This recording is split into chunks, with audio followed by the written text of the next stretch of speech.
अरे कोई रिन पुदीना बेच आइल अम्मा ले ना कोई रिन के खेती बाड़ी ना कोई रिन के कुछ बा छोट की कोलैया अम्मा कोई रिन के दे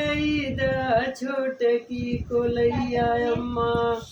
कोई रिन पुदीना बेच आइल अम्मा ले ना कोई रिन के घर दुआर ना कोई रिन के कुछ बा छोटे की कोठरिया अम्मा कोई रिन के दे द छोटे की कोठरिया अम्मा कोई रिन पुदीना बेच आइल अम्मा ले ना कोई रिन के बेटी बेटा ना कोई रिन के कुछ बा छोटे की नदिया अम्मा कोई रिन के दे द छोटे की नदिया अम्मा देखा।